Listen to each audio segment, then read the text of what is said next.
Good afternoon. Excuse me. Welcome to another segment of the Jermaine Brown Sports Talk Show. Today is Friday, July the 4th, 2014.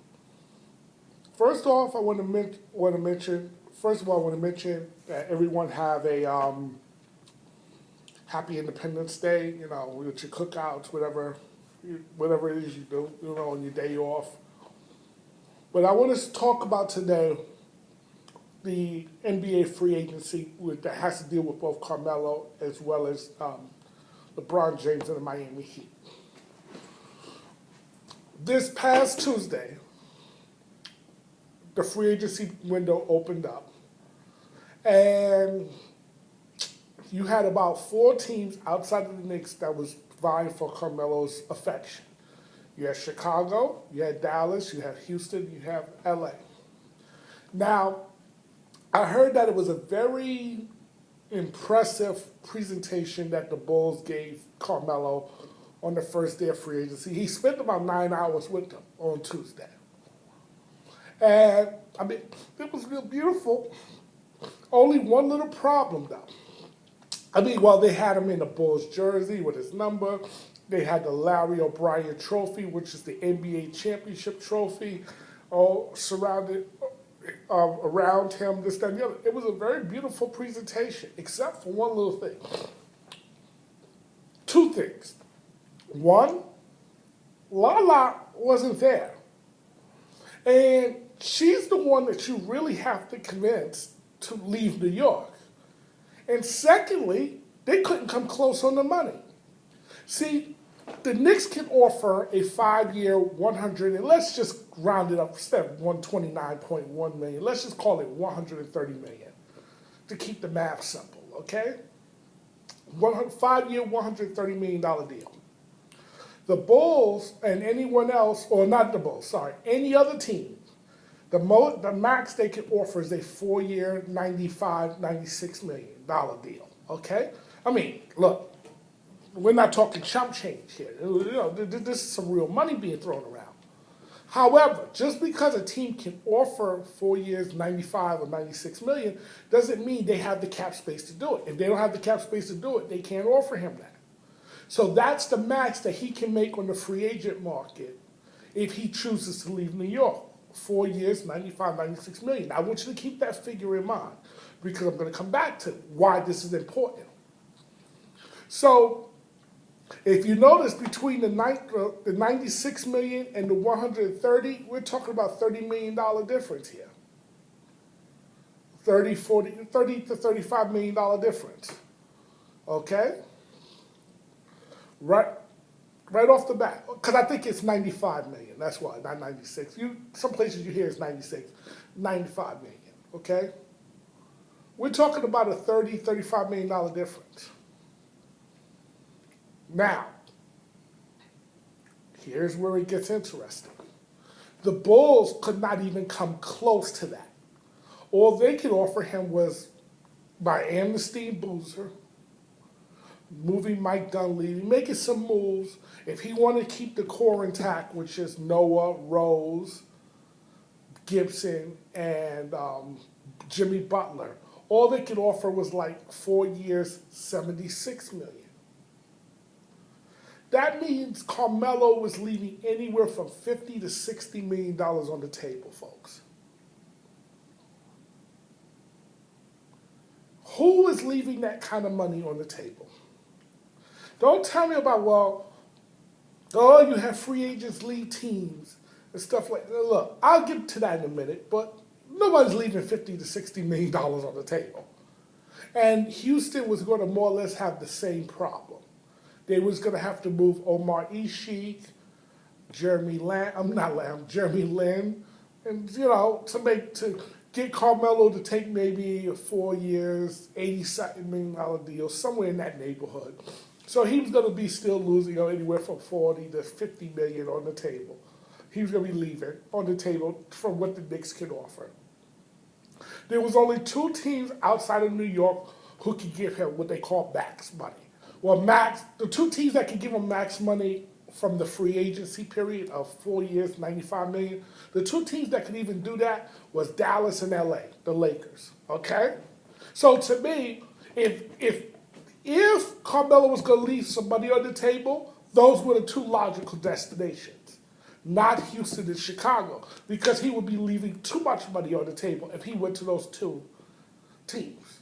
Okay? So if this was about money, he would have, like, let's say he said, okay, I'll leave 20 or $30 million on the table. Well, that would have excluded the Bulls. That would have excluded Houston. Okay? But he wants to win a championship. He should leave the Knicks and go to Houston or go to Chicago. And we'll get to that in a minute. But I told everybody, Carmelo was not leaving the Knicks. Money, first of all, if you understood Carmelo's history, money plays a big part in Carmelo's decisions. Lo and behold, isn't that weird? It's about the money. It always, look, folks, when it comes to athletes, anytime you hear athletes say it's not about the money, they're lying. It's about the money. The only time you'll take less, a lot less, to play elsewhere is when you're at the end of your career or near the end of your career. Excuse me. But only a fool would leave that kind of money on the table while he's in his prime to talk about chasing a championship. I love something that Clyde Frazier said, who's a Knicks legend, and he was on the last Knicks team that won a title. He said, you see this championship ring right here? It's not worth $30 million. Okay? It's not worth $30 million. This championship ring.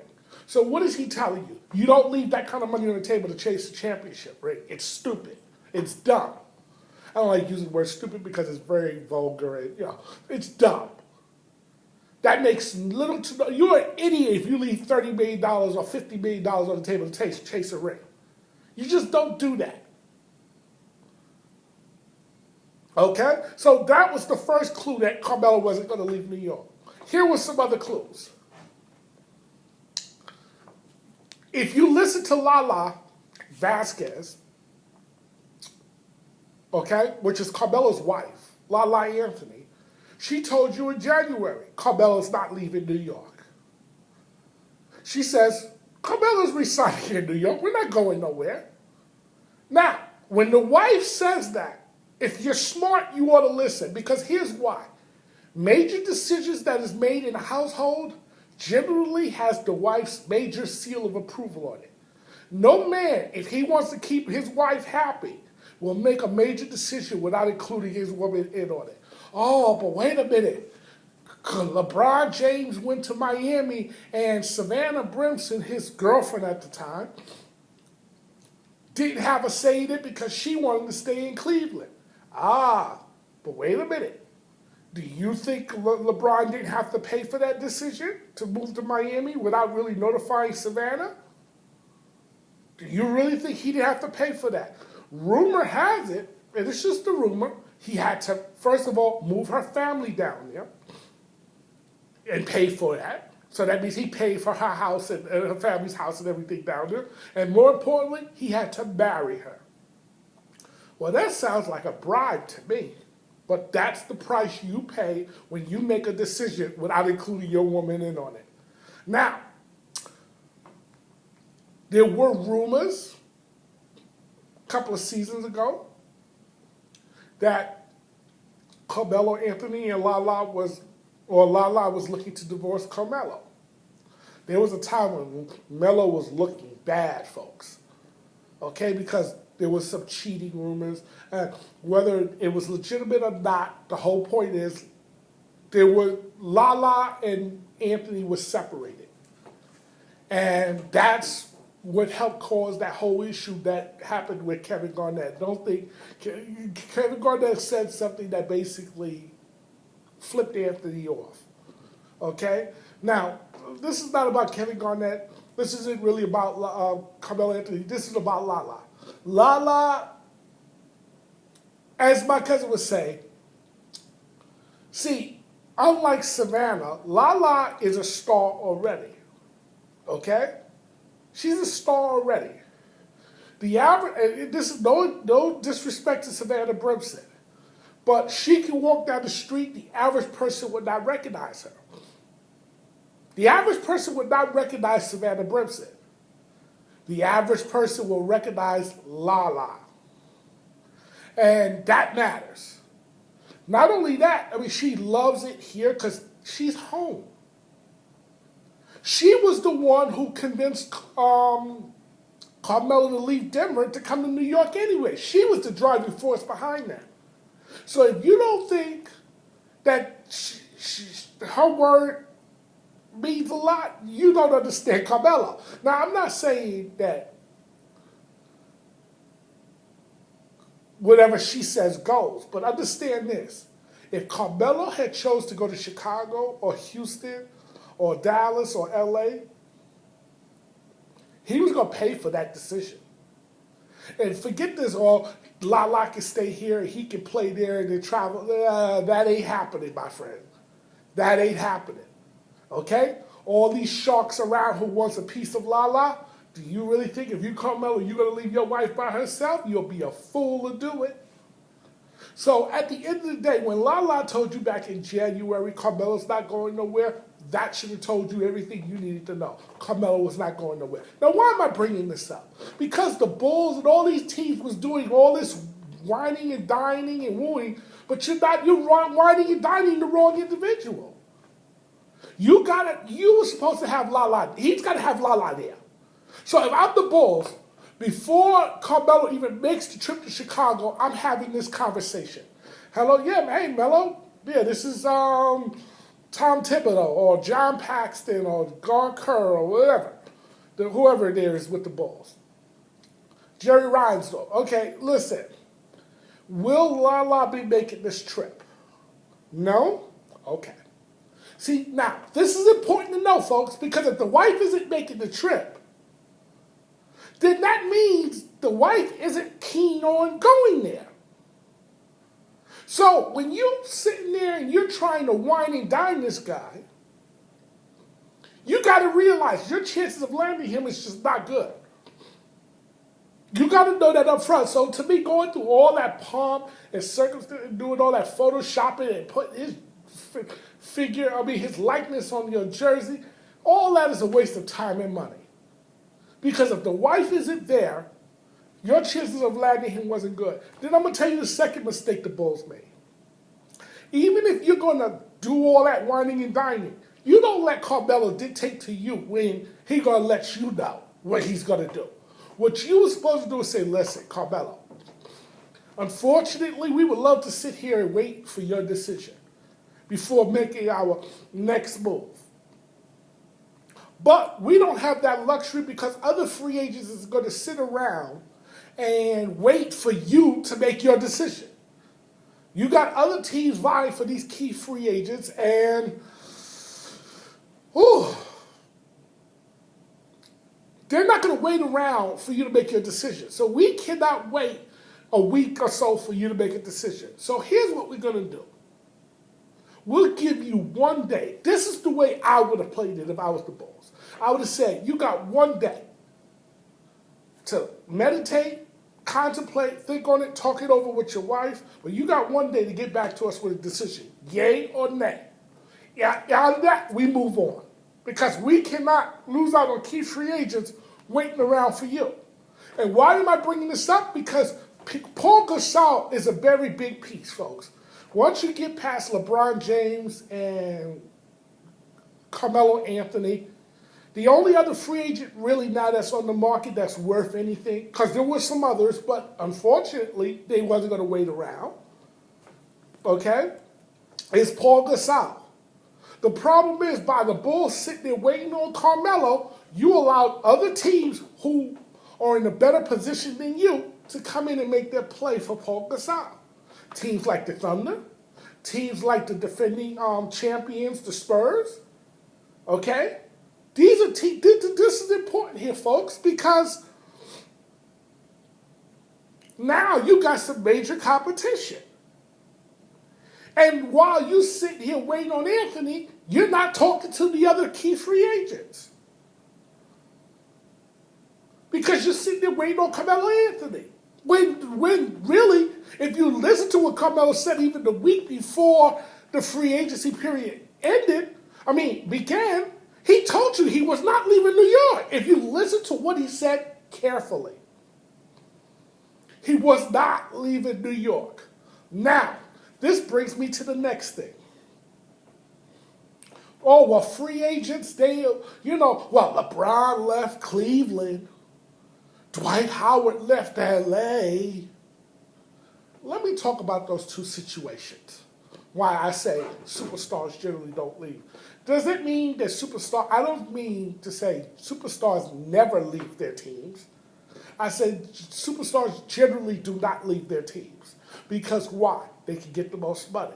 Now, there are exceptions to the rules. LeBron James is the one exception because he's the best player in the world. He can choose where he wants to go. And not only that, because he makes so much money off the court, he really doesn't need the income from the basketball. So he can really choose where he wants to go. Very few guys really have that luxury. Now let's get to Dwight Howard. Dwight Howard, the reason he left LA, folks, he let it be known from the get-go. Before he even got to LA, he wanted no part of LA. He didn't like being in LA. He told you that. So when somebody doesn't like being somewhere, it's easy for them to get up and leave. So that was not hard for him to leave because he looked at it this way. I didn't want to be in LA anyway. And then you wouldn't give me Phil Jackson, who I demanded for. And you would not get rid of Kobe Bryant. You're going to want to give Kobe an extension. So why should I come back here? It wasn't hard for him to leave. But Carmelo loves it here in New York. Okay? He loves it here in New York, so does his wife. So that, when somebody loves being somewhere, you're really going to have to move heaven and earth, literally, to get them to move, to leave. Because when you love it somewhere, you're not looking to leave. Even if some other place seems more tempting, you're not looking to leave. You love it here. That's why he wasn't looking to leave. Now I want to address here the media and the fans some media and fan people were saying, well, Phil Jackson doesn't want Carmelo back because Phil Jackson refused to offer him the max and Phil Jackson let it be known the Knicks will be fine without him. Folks, that's called posturing. It's called game playing. There's always a game to this. Okay? But let me explain something to you, folks. If you think that Phil Jackson did not want Carmelo here, you not only don't understand Phil Jackson, you don't understand how basketball actually works. See, when Phil Jackson signed that 5-year, $60 million deal, $12 million per year, why do you think he came here? Do you think Phil Jackson takes a job that he doesn't believe he can win? If he doesn't believe he can win, he will not take the job. That's been Phil's history. If you know nothing else about Phil, just know that. He's not going to take a job that he don't think he can win it. There's two reasons Phil Jackson took the Knicks job when he took it. Number one, they have Carmelo Anthony. If Carmelo Anthony was not here, he's not taking this job. Believe that, player. The second reason he took this job was because next year they'll have plenty of cap space. If they didn't have that plenty of cap space, Phil Jackson would not be here. But those were two enticing things that worked in the Knicks' favor. That's why Phil Jackson took the job. Now, let's say Phil Jackson would have said, I don't want Carmelo here, like some media people were suggesting and even some fans. Here's the problem with that. Phil Jackson, if you do the math, let's do the math. Let's look at the math here, folks. Phil Jackson signed a 5-year deal, correct? Okay. Next year will signal the first full year. Okay. Let's say he lets Carmelo walk. He doesn't give Carmelo the money. And he says, well, I can live without Carmelo. Okay. Now, you got the team next year, or this upcoming season, because you're not going to do much if Carmelo's not here. Now, the goal is to chase who? LaMarcus Aldridge, because he'll probably be the big name free agent next year. LaMarcus Aldridge, I wouldn't consider the guy from Portland. I wouldn't consider him a superstar. He's a star. I wouldn't consider him a superstar. But here's the problem with trying to go after LaMarcus Aldridge. Portland is already offering him max money. Do you think he's going to turn down that money to take less to come to New York? Good luck with that. Then they was talking about, well, 2 years from now, you could go after Kevin Durant. Okay. Oh, because he's a big fan of Derek Fisher, the head coach of the Knicks. All right, let's go on that premise. Only a couple problems with that. Why on earth, why in God's name would Kevin Durant leave the situation he has there in Oklahoma City to come to the Knicks or anywhere else for that matter?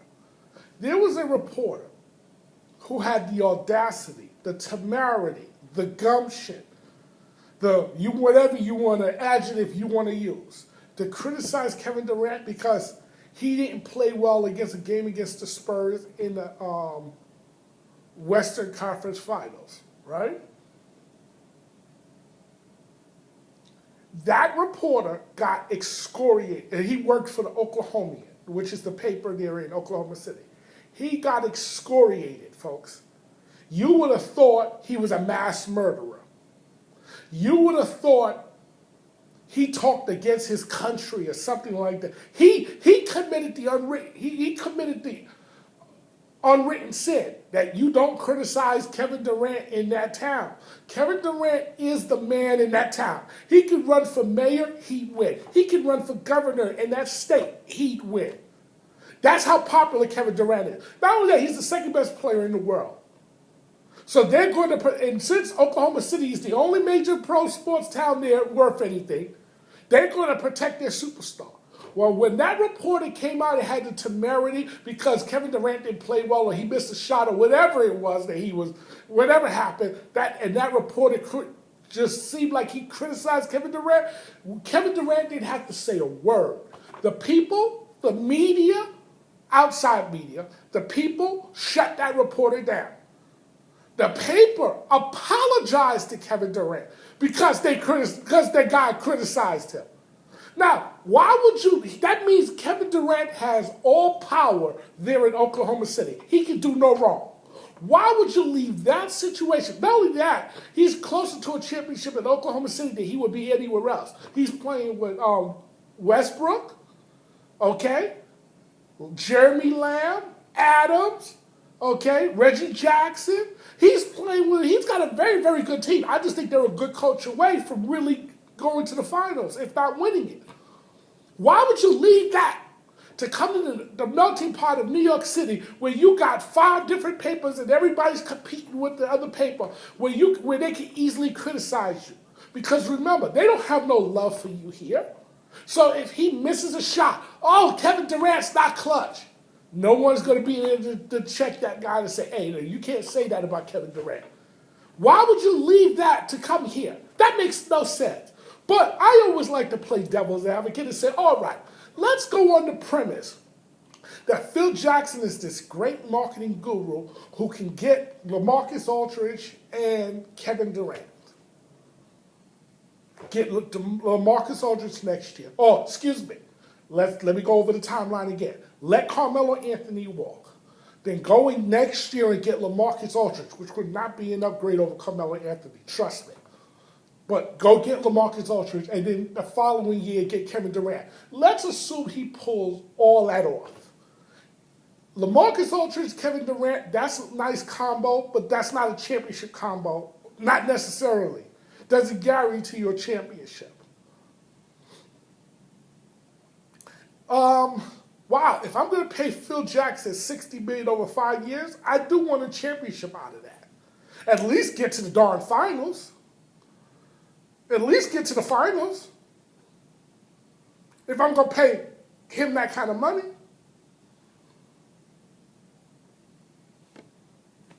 Guess what, folks? Even if he pulled that off and got LaMarcus Aldridge and Kevin Durant, they still doesn't guarantee you a trip to the finals. And that would be in the 3rd year of Phil Jackson's 5-year run. Unless Phil Jackson is going to re-sign a new deal with the Knicks, expect him to only be here for 5 years. So why am I bringing this up? Because if he doesn't re-sign Carmelo, any chance of Phil winning a title here in the next 5 years just went right out the door. Because first of all, folks, you're not getting LaMarcus Aldridge, and you're definitely not getting Kevin Durant in 2 years. You can forget about that. You can build a nice, solid team, but you're not going to get those two guys. And guess what? The same people who are saying get rid of Carmelo Anthony will be the same people criticizing Phil Jackson 5 years from now, saying, how could you let Carmelo Anthony walk? See, this is bad management. These are going to be the same people who will tell you that. This is why you don't listen to the media. You don't listen to the media, and you cannot listen to fans because they don't know what they're talking about. They don't understand the intricacies of the game. Carmelo Anthony is not a perfect superstar. By all means, he's not. He's got his flaws, but he's the best shot you have. Now, if you smartly build around him, you can win a title in 5 years. And Phil Jackson knows this. This is why Phil, despite all that bluster about, I don't want to give Carmelo max money, and Carmelo should not take max money, at the end of the day, what do you think he offered Carmelo? Max money. Because Phil Jackson understands the importance of why you got to keep that superstar here. It's better than, as my aunt would say, a bird in the hand is better than two in the bush. Because you don't know about the two in the bush. At least you got one in your hand. Well, guess what? It's better to easy, and it's easier to build around Carmelo than it is to let Carmelo walk. Now, when I come back, I'm going to explain to you why I think LeBron James may have played his last game in Miami. Welcome back to the Jermaine Brown Sports Talk Show. Today is Friday, July the 4th, 2014. I left off the last segment by talking about why, or just saying why do I think LeBron James had played his last game in Miami. If you would have asked me a week ago, I would have told you with 99% certainty that LeBron James was coming back to Miami. But after what I have seen over the past 3-4 days, since the free agency period opened up, leads me to believe he may not be coming back to Miami after all. All right, let's go back. Back on Tuesday, when it was announced that LeBron James wanted max money. Well, that's not so much an issue. Well, it is for Miami, but LeBron James deserves max money, folks. Let me get that out right here, right now. He deserves max money. But it's not about deserving max money. It's about whether the team could afford to pay you max money. Now, under the current situation that the Miami Heat was in before the free agency period, before LeBron opted out, before Wade and Bosh opted out, Bosh was making the most with about $20 million. LeBron was making about $20 million, which was the same as what Bosh was making. Wade was making $18 million. Now that's already $58 million right there on the cap. And with that's just with those three players only. Okay? Now, LeBron James put the word out that he wants max money. This is where the problem now creates. Let's say he gets max money and he's going to get 21 mil. Let's say 21 million is going to be max for him. Okay. In order for Miami to have sufficient cap space to build the team, Wade and Bosh must come way down on their money, which means they got to take a salary of about 10, 11 million. And that's not even to give, when I mean sufficient, that won't even give them sufficient. That's just a starting point. Basically, they were going to have to come under 10 million since LeBron's going for max. But the word is that Wade and Bosh, Bosh wants at least 15, Wade wants at least 12, 13. Let's just say they both want 15. That creates a problem. Because if LeBron's making 21, Bosh and Wade, let's say, make 15 each, which is 30. That's $51 million. Well, geez, Miami really is not saving much money. To me, I think you need 25 to 30 million to build a deep bench. Personally speaking, that's my personal opinion. I'm not stating no facts or stating, no studies. It's just my personal opinion. You need at least 20 to 30 million to build a decent bench in the NBA. But you already got 50 million just tied up in those three players if the reports are true. Well, here's the problem. I thought, well, that's not a problem. Riley will just have to work with that figures, except for one thing. LeBron hasn't announced whether he's coming back. He's dispatched his agent, Rich Paul. Rich Paul is a friend of LeBron who's been with him since childhood. That's one of his childhood friends. Now, why is this important? Because Rich Paul has other clients around the NBA. So, this is very important because he's dispatched his agent to talk to potential teams. Now, if LeBron is thinking about coming back to Miami, if he's dead set on coming back to Miami, why are you dispatching your agent to talk to different teams? That's the first clue that I don't think LeBron may be coming back to Miami. The second clue is this. Wade, LaBosh, and LeBron hasn't gone to Pat Riley and said, okay, this is what we're working with. Now, what are you working with? And Brian Windhorst, who's known LeBron since grade school, it seems like, or definitely in his high school days. He's followed LeBron the longest. He basically came out, and I'll trust anything, when it comes to LeBron, I'll trust anything Brian Windhorst has to say. Because you can best believe he's speaking on LeBron's behalf. Okay? He's speaking for LeBron. When I hear him speak, he's speaking for LeBron. You can believe it. Take it to the bank. He basically said, look, it's not a done deal about him in Miami. He said it. Other teams, you have a window to court LeBron. Get it done. You got a chance to get. He basically telling them, you got a chance to get LeBron. Come with your pitch. Okay? Because notice, Miami hasn't signed. Now, technically, guys cannot sign until July 10th. But you can get commitments from guys. So don't simply say, oh, but you can't sign until July 10th. Folks, you can get commitments ahead of time. Okay? They wanted Kyle Lowry. Kyle Lowry wanted the Heat. Except one little problem. When Kyle Lowry's agent called up Pat Riley and they expressed mutual interest, Lowry's agent said, okay, what are we working with from a financial standpoint? He said, and this is what's being reported. Now, it may be accurate, it may not, take it for what it's worth.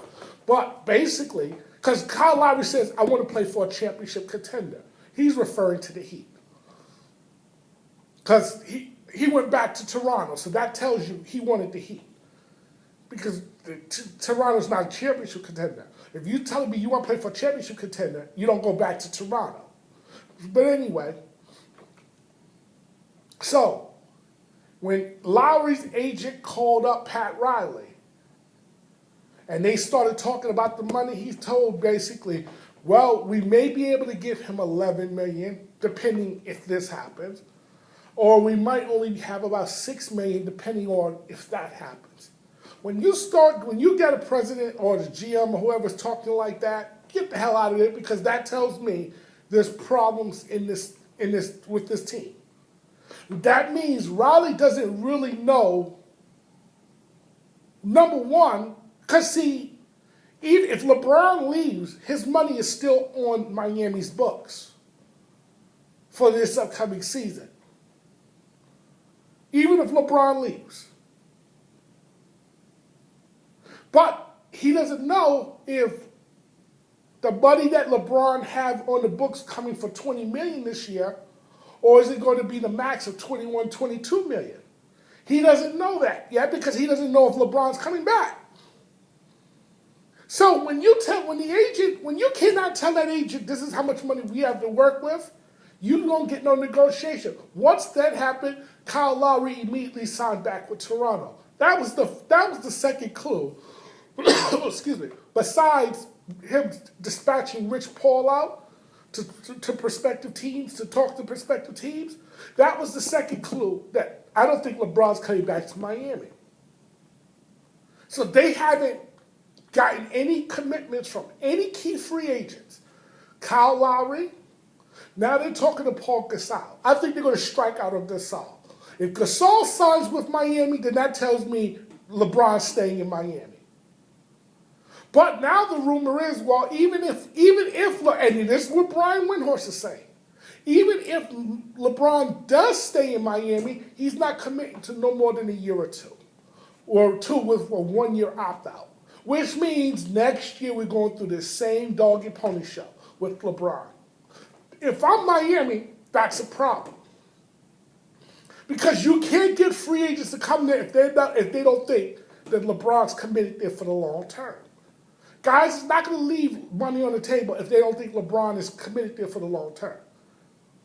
I'm going to tell you that right now. Now, Wade and Bosh already wants to come back to Miami.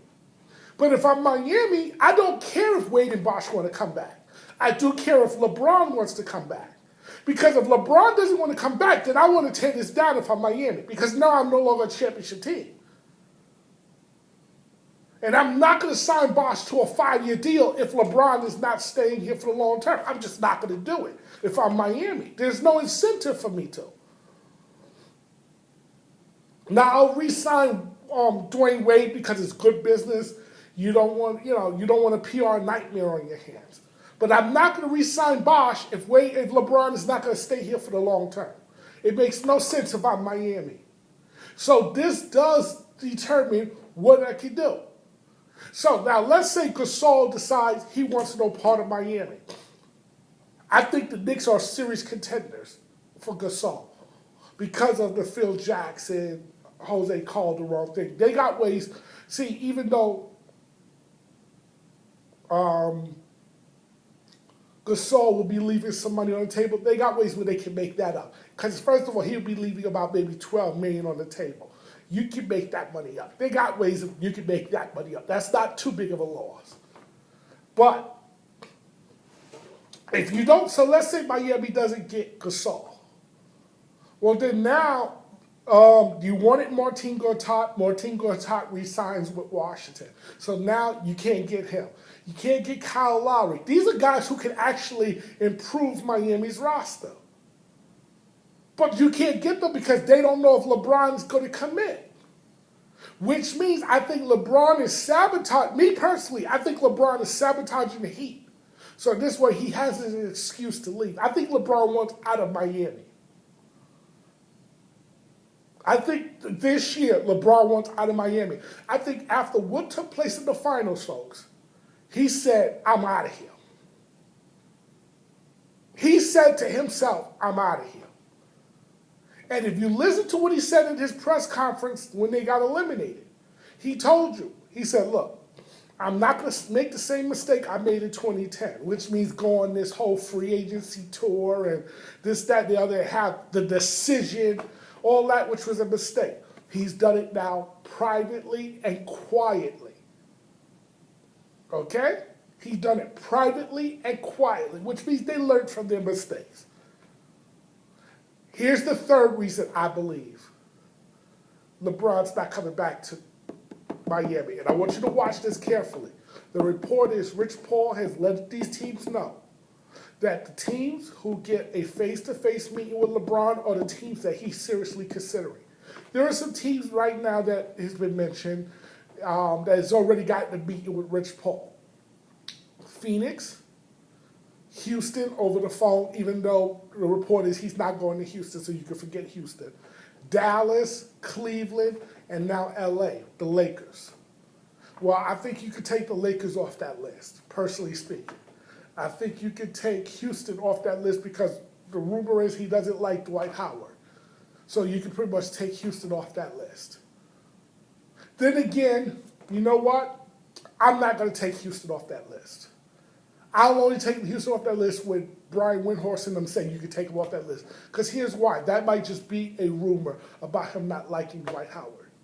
Because Houston is an attractive destination if you're LeBron James. But I think the most logical landing spot was Cleveland. Cleveland is the dark horse in all this, quiet as it's being kept. Because why? Cleveland has cap space, but more importantly, they got an improving team. They just signed Kyle Irving, their point guard, to a 5-year deal for $90 million, and there is no opt out after 2 or 3 or 4 years. It's a full max money. Though Irving, in my opinion, isn't worth max money, but Cleveland had to pay it. So that means he's there for the long term. More importantly, it's not really a 5-year deal, it's really a 6-year deal. Here's why. That deal doesn't start until next season. So they're going to still get him this season under his rookie deal. But that new deal doesn't kick in until next season. But Kyle Irving is going to re-sign Kyrie Irving. I apologize, not Kyle Irving. Kyrie Irving is going to re-sign with Cleveland for max money. So you already got him locked up. Now, rumor has it, if they can get Kevin Love, LeBron James is going to stay or go there. But here's the thing. If I am Cleveland, I'm not trading for Kevin Love unless I got the commitment that LeBron James is coming back to Cleveland, coming home. Because here's why. Kevin Love has already made it known he will not re-sign in Cleveland if LeBron James is not there. So you're not going to give up assets and pieces for Kevin Love for 1 year, because you're most likely going to have to give up Andrew Wiggins, their #1 pick, to make that deal happen. Keep an eye out for Cleveland. If Cleveland gets that face-to-face meeting with LeBron next week, Miami, watch out, because that's the most logical, in my opinion, look for him to end back up in Cleveland. I want to thank you for watching another segment of the Jermaine Brown Sports Talk Show. Have a nice holiday and weekend.